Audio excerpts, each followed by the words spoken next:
Back to the channel. So in today's video, we are going to be talking about something very, very special and close to my heart that means so much to me, that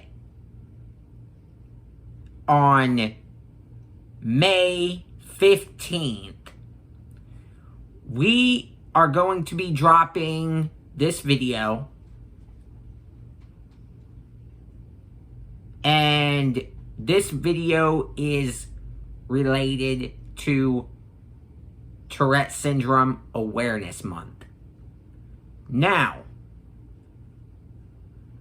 to those of you that don't know exactly what Tourette Syndrome is, I'm going to kind of explain. I don't have the verbal. Now, the best way I can describe this as, in my opinion, is I just have the you know, that kind of stuff, or the eye movements, the, you know, the different kinds of teeth grinding,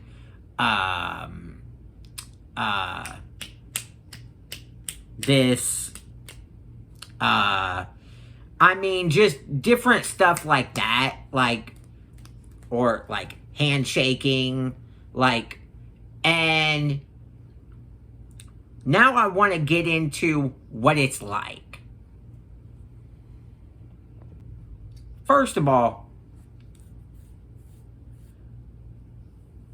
my really introduction to Tourette Syndrome, I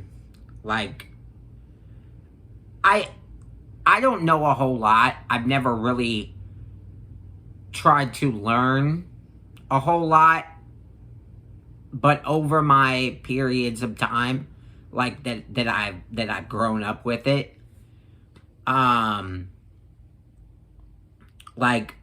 take medicine for it. There are people that don't. Now, I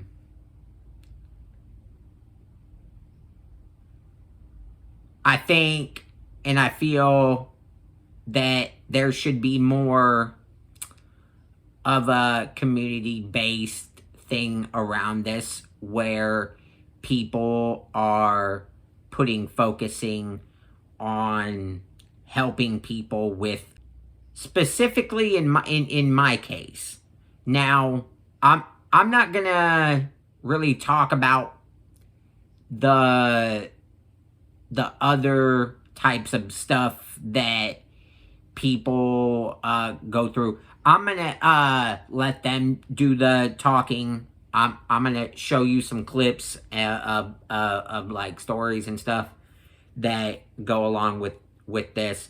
So this will just be the portion before that. So then we'll get into that after this. So in my case, when I was younger, a lot of the time it was hell. It was a struggle of thinking I'm faking. People think, until I officially got diagnosed by my doctor, when I was, I don't know, I was fairly young. But basically, essentially, that was the worst part about it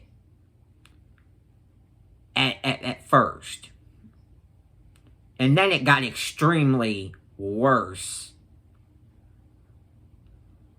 And then as I got older, it started to kind of mellow out a little. But basically, it's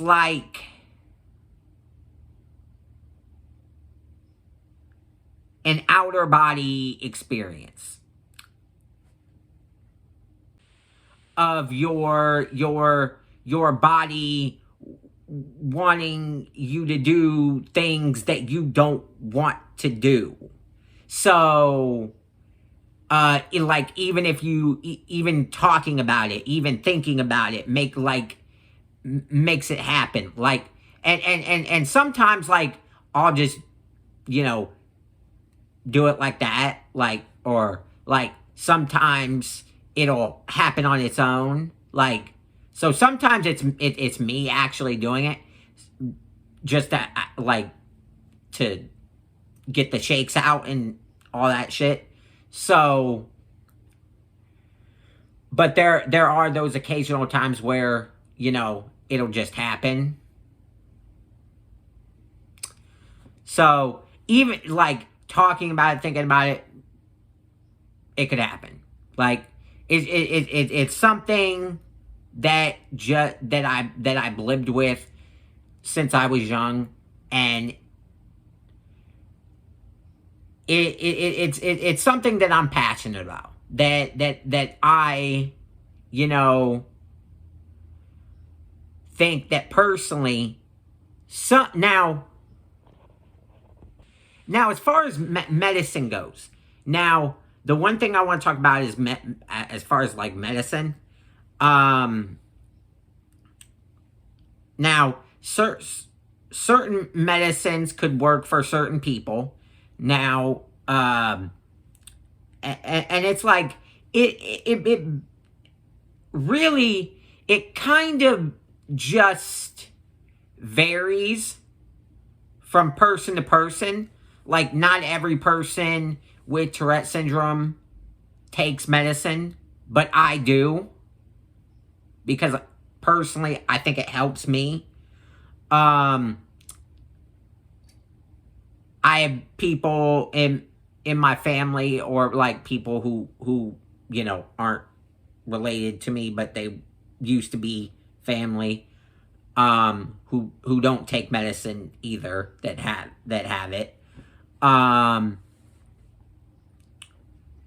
And it's just one of those things, like, you know, it's just becoming a part of me that, you know, I've struggled with for a long time. That,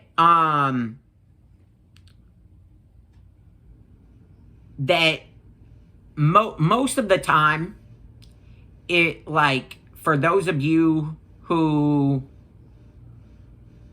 are young and might be, you know, going through this, I don't want you to feel like you're on your own. Like, there are different avenues that you can take, as far as, like, you know, my grandma used to, you know, help me get through those hard times, of, like, you know, because it's like your body is like in stress mode, like 24/7 is what I like to look at it as. Like,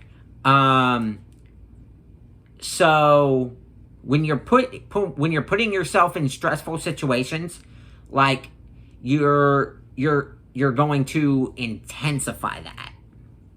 And and the more stressed you are, the worse it's gonna get.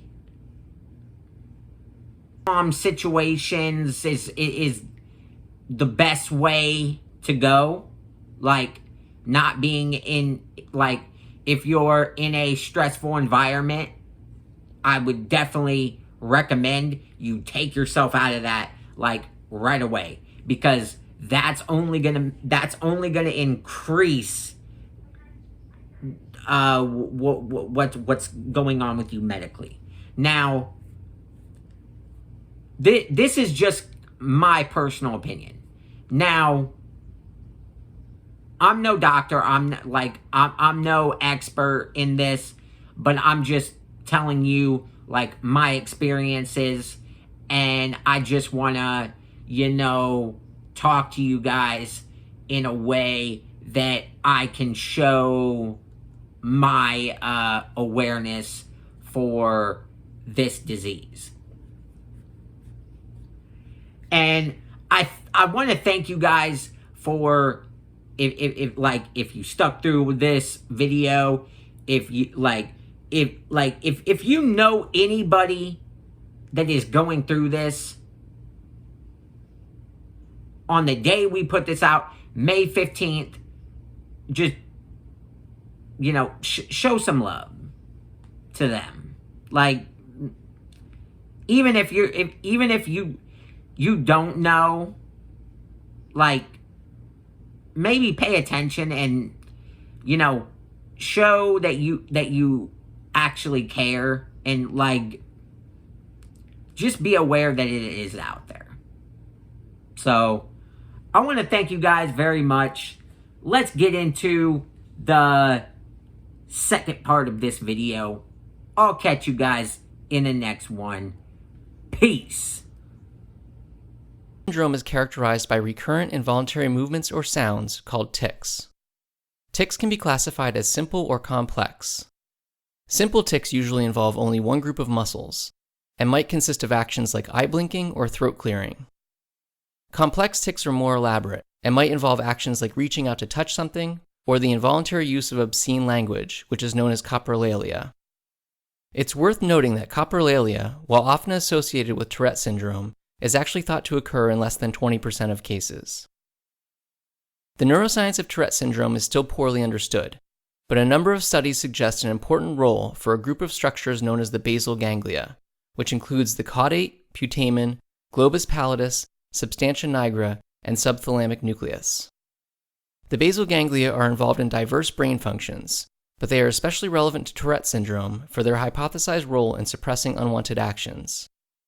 According to this perspective, one function of basal ganglia circuitry is to inhibit neurons in the thalamus and prevent them from sending undesired movement-related signals to the motor cortex. In Tourette syndrome, it's thought that faulty inhibitory mechanisms in the basal ganglia may fail to stop unwanted signals from reaching the cortex. This causes the execution of an action that the patient might prefer to suppress, forming the basis for tics. The failed inhibition in the basal ganglia is thought to be coupled with increased activity in motor pathways that generate movements. Thus, patients with Tourette's might experience a problematic combination of high motor activity that generates habitual patterns of behavior, along with abnormally low inhibitory activity that would normally keep those behaviors from being acted out. More research needs to be done, however, to fully elucidate the neural... I just love kicking the ball, and for me it feels like a release of stress. Shay was around 4, 5 years old when he started having a blinking tic. We just thought it was just weird habits he'd got into, and then they would just go away. He went to bed one evening and woke up and he could not stop shaking his head. Tics are really hard to control. When I don't do my tics, it really, I struggle quite a lot because it feels like inside I'm hurting. 10 months after that was recorded, Shay was formally diagnosed with Tourette syndrome. He and his family have had a very, very difficult few years. But today, he's in a much better place after being helped by a special charity supported by your donations. Shay walked in a little shell-shocked. He'd had a rough time. He wasn't being accepted. And all of a sudden you could see this, oh my God, I'm not on my own moment. And he just blossomed. Tourette syndrome is more of a neurological disorder which makes you do something called tics. It's like my brain will tell me to like that. My brain would tell me to do that, but I can't stop it. He was petrified of his own shadow. Didn't want to go out, he shut himself away because he was afraid of what people were thinking. Even with us, he was different. Destroyed us, doesn't it? I can hold it in for a good amount of time, but then after, it'll all come out, and that's something called a tick attack. A tick attack, if you imagine like a volcano, right? All them little ticks that I'm holding in, it's like all the lava's holding in, and it bursts out, and that's when I could have seizures, and all my ticks come into one, and that is the most unreal pain. There's nothing worse than watching your child suffer, knowing you can't do anything. Just walking out in public's a big thing for me. Like beans. It's more of a not a very nice thing. People staring at you, making fun of you. People can be very horrible sometimes. I thought I was on my own. I never knew no one that had it. I was literally the most loneliest person ever.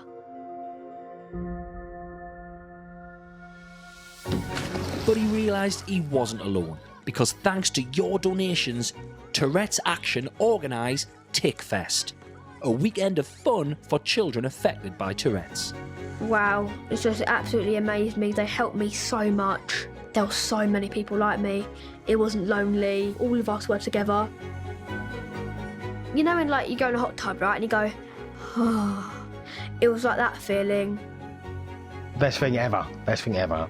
Just be given that freedom just to be who he is for the first time in years. The Shay we knew all of a sudden started seeing more and more of him. Giving back our son, basically, which we lost for a long time. Don't do it. Don't do it. We lost, yeah.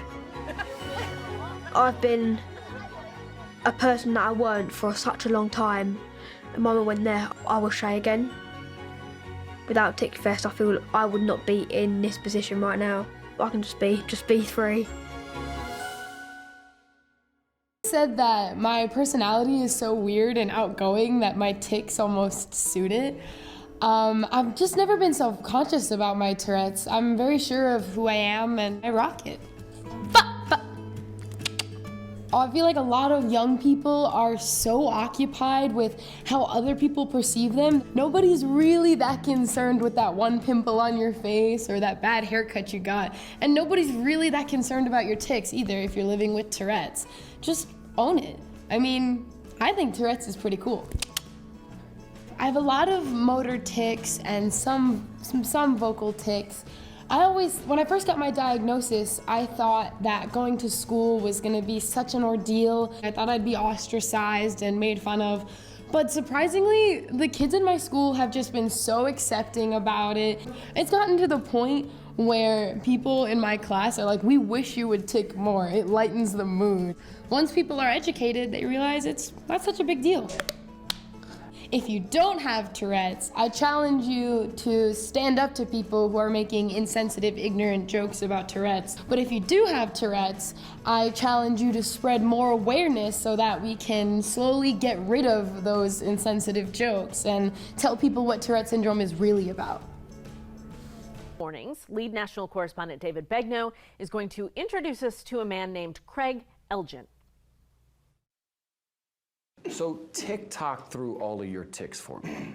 I got toe tics, I got leg stretching tick, hand stretching, wrists, arm stretch. I got the huff, the sniff, the laughing tick, hard blinking, throat clearing, face grimace. That's about all I can think of right now. And then new ones come and go. Luckily, I haven't had a new one in a while. Shoulder shrugging. Oh, wow. David Begnaud is joining us live this morning. Good morning, David. I know this is a topic that is very important to you, and it was very important to you to share all of this information with all of your viewers because this is something you live with. Yeah, I was diagnosed at the age of 6. Kristen, good morning to you. That was a great setup to this story. You know, my intention for wanting to tell this story is to simply raise awareness, right? Tourette's is often the butt of jokes. You see somebody in a restaurant, they're doing some ticking, you're like, well, that guy got some Tourette's, and a few people crack up. Well, Tourette's led to a very tormented childhood for me. My tics have gotten less, fewer, milder as I've gotten older. Adults were some of my best friends when I was younger because kids don't know and kids can be cruel, and so kids say things that hurt. But at the end of the day, when you are an adult, I think the stigma still stings, quite frankly.